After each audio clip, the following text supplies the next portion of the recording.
Olá, começa agora o Memórias do Poder Legislativo, um programa idealizado pela Associação dos Parlamentares do Estado de São Paulo. Hoje a gente conversa com Geraldo Pereira de Barros Neto, sobrinho neto do ex-governador Adhemar de Barros e neto do ex-deputado Geraldo de Barros. Geraldo de Barros Neto é membro de tradicional família política do Estado de São Paulo. É formado em Direito e iniciou a vida pública aos 27 anos como candidato a deputado estadual em 2002. Obrigada pela sua presença aqui com a gente hoje. Vindo de uma família tão tradicional, tão política, né? Como é que essa história da política entrou na sua vida quando você nasceu? O seu tio-avô e o seu avô já tinham falecido. Mas a história é uma história muito presente, né? É isso, Érica. Como você disse, eu nasci no meio da política, né?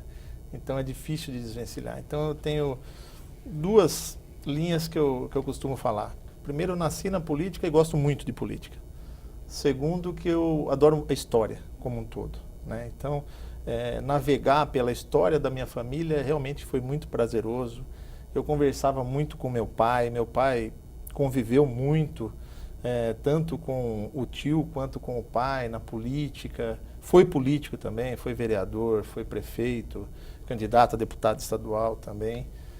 E então, para mim, sempre foi uma honra tratar da família, falar da família Barros e também participar da política como um todo, né? O Adhemar foi um ícone, né? Uma pessoa diferenciada, um grande líder que marcou a sua época, né? E o próprio Adhemar, quando ele entrou na política, ele acabou trazendo todo o resto da família para dentro dela. Inclusive o seu avô. Inclusive o meu avô. O Adhemar, ele saiu inicialmente como deputado distrital, né, depois da Revolução de 32. O Adhemar foi combatente da Revolução de 32, lutou pelo Estado de São Paulo, na época até contra o próprio Getúlio, né, que era o ditador da época, a pessoa que estava no comando do país. O Adhemar foi para a trincheira, era médico, já formado no Rio de Janeiro. E no fim da Revolução, o Adhemar foi exilado. Foi exilado, passou uma época na Argentina, uma época no Peru. Eu tenho algumas fotos em casa que meu pai me mostrou. Nós temos lá dentro do acervo da família as fotos da família visitando o Adhemar no exílio, né? E quando o Adhemar retornou, ele saiu candidato a deputado distrital pela nossa região, foi eleito. E com o passar do tempo, ele acabou se aproximando e foi chamado pelo Getúlio.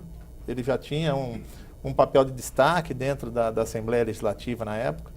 E foi chamado pelo Getúlio para poder, numa conversa com o Getúlio, ele saiu interventor do Estado. E quando saiu interventor, ele nomeou o prefeito do Estado de São Paulo inteiro, e aí começou, na interventoria dele, ele começou a sua carreira política. Levando o meu avô, na época, foi prefeito eleito depois, no segundo momento, prefeito de Lençóis Paulista. Depois meu avô veio a ser prefeito de São Manuel. Que é a cidade de toda a família, né? De toda a família, que é o centro, né? Porque, na verdade, eu estava conversando agora há pouco, a gente estava falando, porque, na verdade, meus bisavós moravam em São Manuel. Mas, na época, a tradição era o quê? Que o primeiro filho deveria nascer na casa da mãe. E minha bisavó, a família dela era de Piracicaba. Aí depois eles retornaram e continuaram, passaram a infância em São Manuel, inclusive meu avô também. Estudaram inicialmente lá em São Manuel? Meu avô estudou em São Manuel, o Adhemar já veio para a capital, depois foi para o Rio de Janeiro. Aí depois o Adhemar... Todos dois foram para fora estudar fora? Foram. Aí depois o Adhemar acabou levando meu avô para a Europa. Meu avô acabou fazendo química na Alemanha, né? E o Adhemar fez especialização da medicina lá na Europa também. Então, eles ficaram 3 anos na Europa, no pré-guerra, né? Então, eles tinham essa relação, e quando o Adhemar veio para a política, ele acabou trazendo tanto o Geraldo, né, que desempenhava uma função política pro irmão no interior, né? Tanto quanto o Antônio, que é pai do Reinaldo de Barros, que foi prefeito da capital, né? É avô do Reinaldinho, que foi deputado nessa Casa de Leis também, né? Por 2 legislaturas. O tio Antônio acabou sendo senador da República. O tio Oswaldo, presidente do Banespa, inclusive a gente estava falando, o prédio que tem ali hoje no centro, que tem o Skyline ali, foi construído na época do tio Oswaldo como presidente do Banespa. E o Adhemar que puxou todo mundo para isso, né?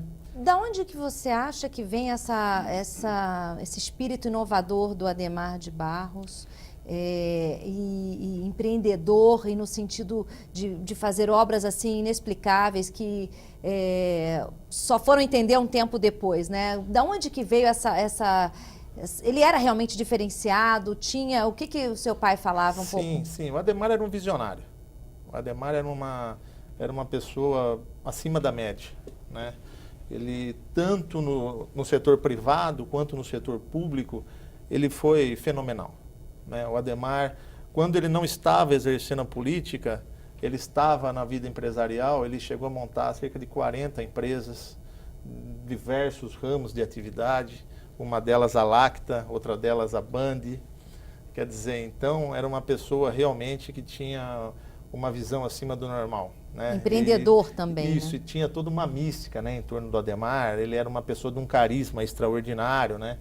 E eu conversava muito com o pessoal mais antigo, que cercava a família, com os tios mais velhos e coisa e tal. E tem uma passagem do Adhemar que é muito interessante, que furou o pneu do carro dele na frente do Palácio do Campos Elíseos, ainda onde era o governo do estado, a sede do governo do estado. E ele estava trocando o pneu e chegou uma pessoa por trás dele e falou assim: um dia você vai ocupar esse lugar aí. Ele trocando o pneu lá e todo bravo, xingando, não sei o que, olhou, não viu mais ninguém, né? E depois ele acabou se tornando governador e indo para o Palácio dos Campos Elíseos. Então, o Adhemar era uma figura de carisma sem tamanho, quer dizer, uma pessoa que proporcionou para o estado de São Paulo uma visão diferenciada, até pelo tempo que ele conviveu na Europa, quer dizer, ele viu a evolução na época da Europa e trouxe essa visão para dentro do país, né? Era uma pessoa que tinha um discurso e uma oratória fantástica, quer dizer. Então foi uma pessoa que marcou época e marcou tempo, não só no estado de São Paulo, mas em todo o país. E por ele ser médico, quer dizer, teve um destaque muito grande o governo dele também na área da saúde, né? Isso. E no interior também, o seu avô também, Geraldo, no interior, começou com a Santa Casa de Misericórdia. Isso. E também teve obras de destaque na saúde. Sim, né? Eles tiveram um foco muito grande na saúde, né? A própria Dona Leonor, o Adhemar, o meu avô, quer dizer, era um caminho realmente que eles trilhavam. O Adhemar fez o Hospital das Clínicas aqui em São Paulo.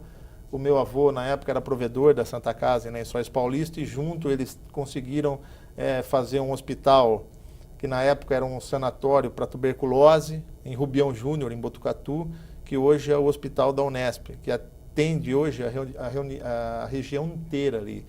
Hoje nós estamos falando que a Unesp, em Botucatu, né, depois acabou se tornando faculdade de medicina, que foi ali atende 70 cidades no entorno da nossa região. Nessa Santa Casa é que teu avô começou a vida política, né? Isso, na Santa Casa em Lençóis. Em Lençóis. É isso. Porque ele aí foi provedor e depois ele se candidatou prefeito. E virou prefeito de Lençóis.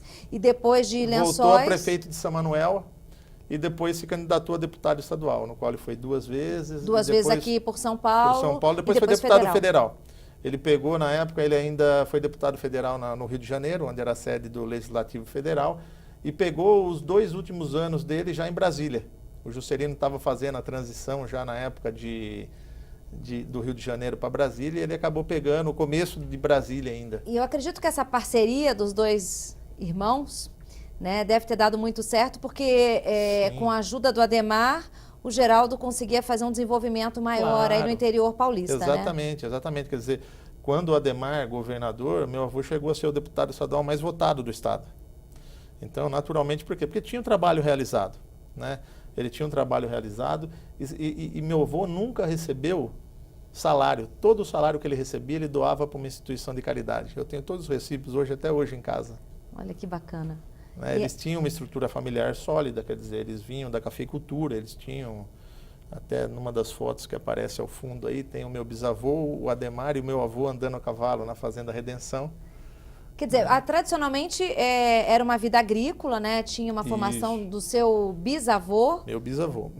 Começou tudo com a minha tataravó, meu tataravô, depois o meu bisavô. O meu bisavô não gostava de política. E ele falava assim... eu não suporto esse negócio de política e meus 4 filhos estão envolvidos nisso aí, né? E coisa e tal, mas ele não era político, né? E realmente quem começou ele cuidava da produção de café. Isso. Quem começou na política mesmo foi o Adhemar através do Pereira de Rezende, que era senador da República na época, que acabou lançando o Adhemar como candidato a deputado distrital. O Pereira de Rezende era casada com uma irmã do meu bisavô.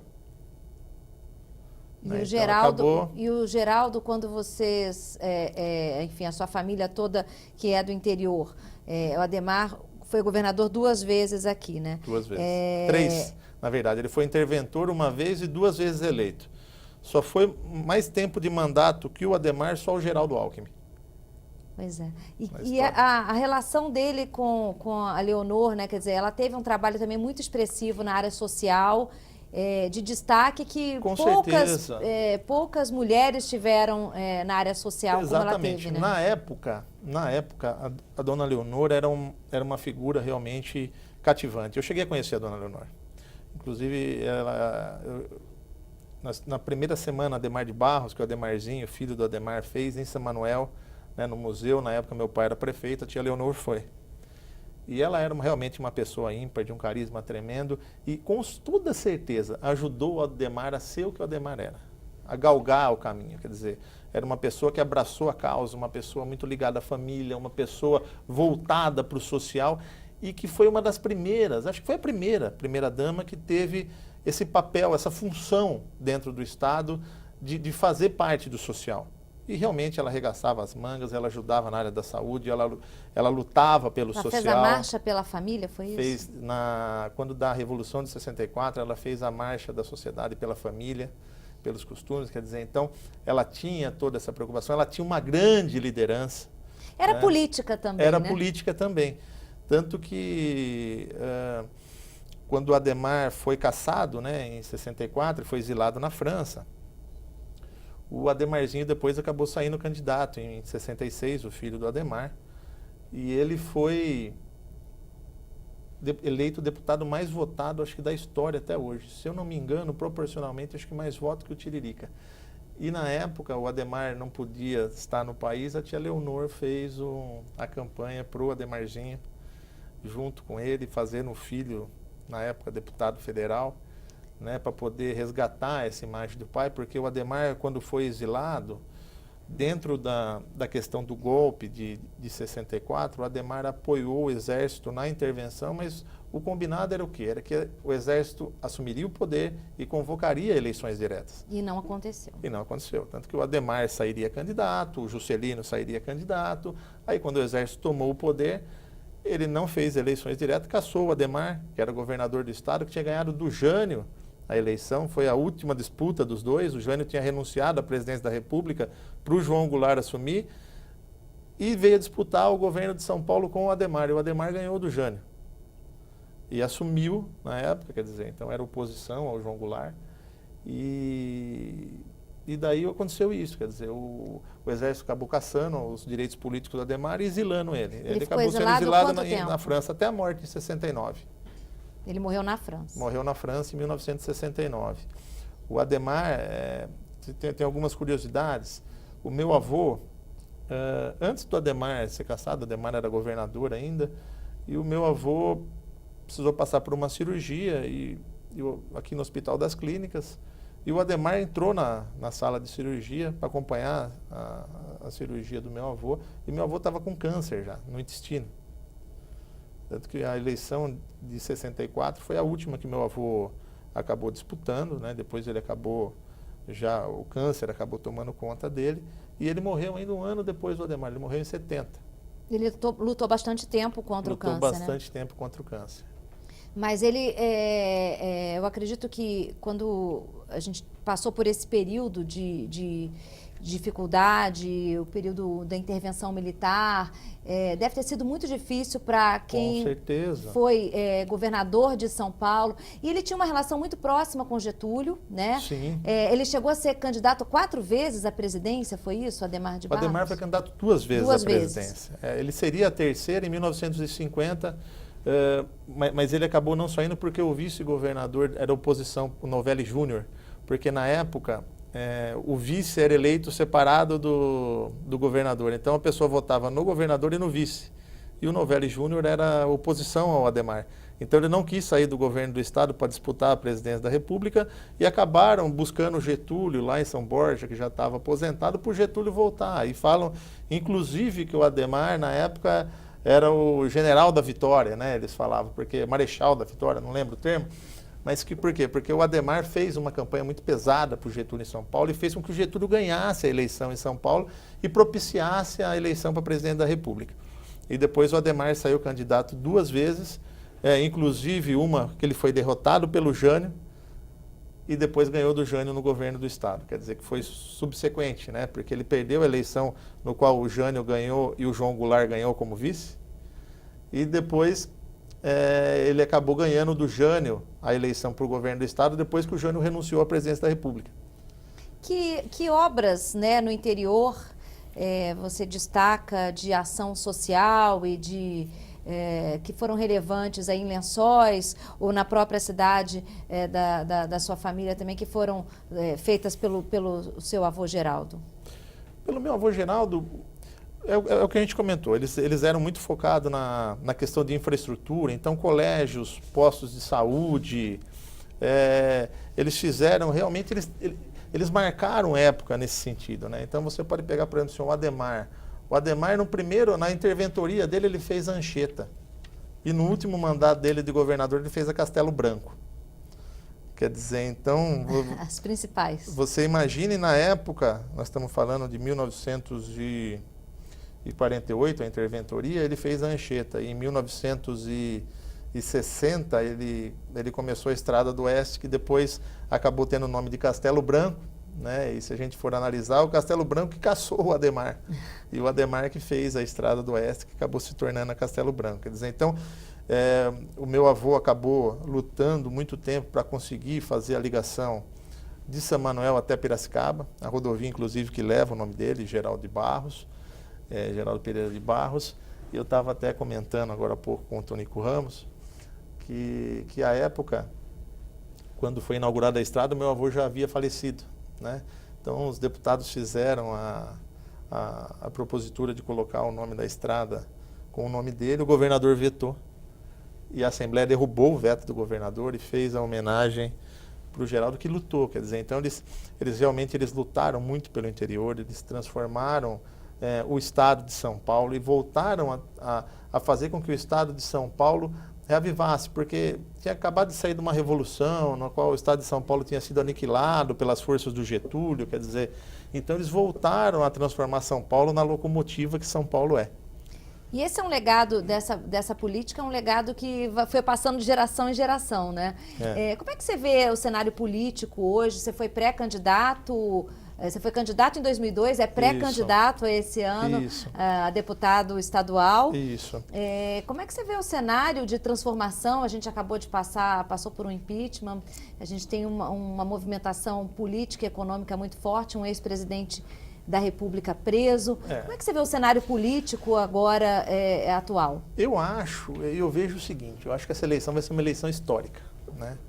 Muitas pessoas falam que essa eleição vai ser uma eleição complicada, alguns pregam a volta do regime militar, é um tremendo absurdo. Quer dizer, nós vivemos num país democrático, está mais do que comprovado que nós temos o nosso sistema consolidado, a nossa democracia está consolidada, e nós vamos partir realmente para uma eleição histórica. E eu gostaria de fazer parte, quero fazer parte desse momento histórico do país. Eu acho que nós temos, sim, eu acho que vai haver uma grande renovação, como já houve na eleição municipal, né? Normalmente a gente tinha uma renovação de 30% nas câmaras municipais em eleição, e como é na Assembleia também. Na última eleição nós tivemos uma cerca de 70%. Quer dizer, então a população quer mudar, a democracia brasileira ela ainda está se consolidando, porque nós passamos 20 anos por um regime de exceção, né? Nós passamos por um regime que a gente não enxergava as mazelas que aconteciam, né? A gente não tinha imprensa livre, o que é de suma importância. Hoje, com as redes sociais aí bombando, com a imprensa presente, quer dizer, nós temos uma democracia amadurecendo, né? Então, eu acho que a minha geração, ela tem o dever de dar continuidade no trabalho que foi realizado lá atrás. Nós temos o dever de consolidar a democracia brasileira e nós temos o dever de fazer com que a população tão sofrida do nosso país possa ter uma luz, possa ter uma esperança de ver um país ainda melhor, né? Então, eu acho que a gente tem a obrigação realmente de participar, de estar ativo, de estar junto. Então, tudo que eu recebi da minha família é a força de lutar. E é um legado político muito grande, né? De inspiração isso. E de obras sociais e políticas importantes. De características pessoais aí do seu tio-avô e do seu avô, o que você destacaria que você procura buscar como políticos, né? É assim, Érica. Que você poderia buscar e falar, olha, isso é um objetivo para mim. É assim, o meu avô e o Adhemar, eles eram muito diferentes. Né, pelo que todo mundo sempre falou ali que a gente conviveu, né? O Adhemar sempre era aquele grande líder, carismático, aquela pessoa, né, que era o grande orador, que fazia multidões, né, em volta dele. Meu avô já era uma pessoa mais reservada, mais discreta, né, realmente voltado mais para o legislativo, quer dizer, mas ambos buscaram o quê? O bem social, o bem da população, sempre voltaram e dedicaram a sua vida para tentar fazer um Estado e um país melhor, né? Então eu acho que esse é o objetivo, eu acho que isso eu posso dizer que eu herdei da minha família, o gosto pela política e o gosto por ajudar o próximo, né? Então, agora, o seu avô foi deputado 2 vezes aqui, foi deputado federal. Qual que é a importância do parlamento hoje na atual administração, você que é pré-candidato também, e que importância que tem o legislativo na administração pública hoje e na governança política? Eu acho que o legislativo, mais do que nunca, conseguiu enxergar a força que ele tem, né? A mobilização do legislativo tirou uma presidência da República, né? O anseio da população fez com que o legislativo enxergasse o poder que ele tem, quer dizer, e colocasse, porque na verdade o presidencialismo, hoje o poder executivo é um poder muito forte, né? As decisões passam pelo executivo. Então o legislativo sempre ficou à mercê de uma decisão do executivo e hoje o legislativo pôde ver e se fortalecer no sentido de igualar, né, as prerrogativas e a hierarquia dos poderes, se mostrar o quê? Mostrar que não tem hierarquia, que eles são iguais. A força do judiciário foi comprovada agora, né? Então você vê que o sistema está se consolidando. Como eu falei, nós passamos muito tempo num hiato de eleições diretas, né? O que é ruim para a população, o que foi ruim para a democracia, e agora nós estamos consolidando isso com o tempo. Quer dizer, nós tivemos quase uma geração perdida para consolidar o tempo que ficou para trás. Quer dizer, então nós estamos falando de uma recuperação de 64 a 88, nós tivemos um hiato. Quando veio a Constituição de 88, nós tivemos o quê? Um novo pacto federativo, que no meu ponto de vista, estava comentando isso com o Tonico Ramos, não é apropriado para a nossa situação. O município sofre demais as mazelas, todos os municípios passando por dificuldade. Eu tive na Secretaria de Turismo da cidade de Avaré, da Estância Turística de Avaré, eu via os problemas enfrentados pelo Jô, que é o prefeito. Por conta de recursos também, né? Mas exatamente, quer dizer, você onera demais o município e, ao mesmo tempo, o município arrecada menos do que os outros órgãos da federação. Quer dizer, então, eu acho que nós temos que repensar num pacto federativo, nós temos que incentivar o municipalismo. Eu acho que o município tem um papel fundamental dentro do Estado e dentro da organização política do país, com mais autonomia, com mais recursos, porque quem cuida da população é o município. É o município. Então, eu acho que é isso que tem que ser focado. Isso, na época do meu avô, já era falado, na época do Adhemar. O Adhemar era Mas isso tem acontecido, o Adhemar os prefeitos têm criado esse movimento para... Se você pegar esse livro do Mário Beni, né, eu li o livro todo do Mário, que é fantástico. O Mário Beni coloca o Adhemar como progressista, né, como municipalista e como uma pessoa que pensava muito tempo à frente. Então, o Adhemar, ele fazia obras não pensando no momento, mas pensando em 50 anos à frente do tempo dele, né? Nós tivemos, acho que, talvez um último filão aí que nós tivemos foi o Paulo Maluf, que também era um político arrojado, progressista, quer dizer, que fez obras, e marcou a época dele também, né? Mas era o quê? São pessoas visionárias, né? Quando o Adhemar fez o Hospital das Clínicas, falaram que ele era maluco, né? Fazer um negócio daquele tamanho. Hoje é o maior hospital da América Latina. Latina, né? E pequeno. Eu queria muito agradecer a sua presença hoje aqui com a gente. A gente vai continuar conversando no próximo programa. E o programa Memórias do Poder Legislativo termina aqui.